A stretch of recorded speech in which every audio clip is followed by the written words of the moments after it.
Hi guys, this is your Señorita Marie in Canada. And for today's video, gumawa nga tayo ng nachos for midnight snack kasi may movie marathon kami. Medyo scary lang siya kasi horror. So, panoorin nyo.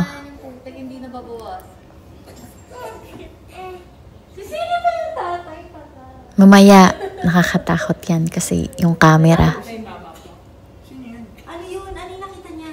Nakahandusay sa baba.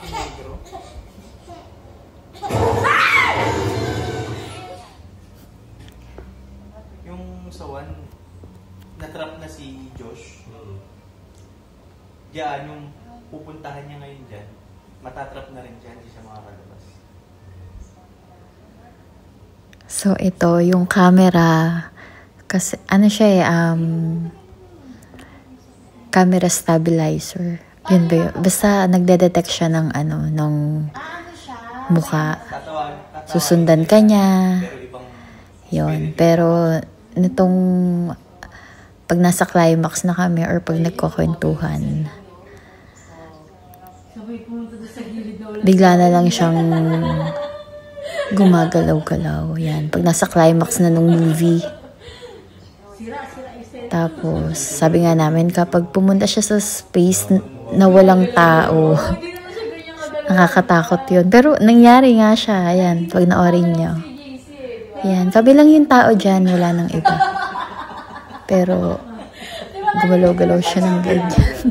Pero masaya. Uy, recorded yan tignan mo yung mamaya pag pinanood mo.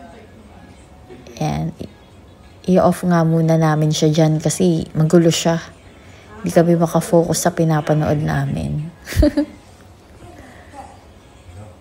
Pati sa baba, tingnan mo. Sa aso. Sa aso. Kasi yung aso yung pinapanood. Ang sumay pinakita doon, no? Kaya ano? Ayan. Nagpunta siya sa aso. Wala pa siyang ilaw? Ba't di niya pinapanood? Pero dapat yung face ng tao yung nare-recognize niya. Enough ulit namin. Tapos eto na. Dito na yon yung nagpunta siya sa tabi ko kahit wala naman akong katabi. Nasaan si Carlene? Natatalan pa rin yung Ayun, may tao pala dun. Ayan, naglikot-likot na naman yung camera kung kailan nasa nakakatakot na part ng movie. Walang tao ito. Ayan. At yun yung sinasabi namin kanina na baka pumunta nga dun sa tabi na wala namang tao. So, pumunta nga siya dun sa space na yan. Hello. Nakakatakot. Pero happy lang kami dyan. Oh, diba? Ayaw niya nang gumalaw. Kahit iganon ko yung face ko.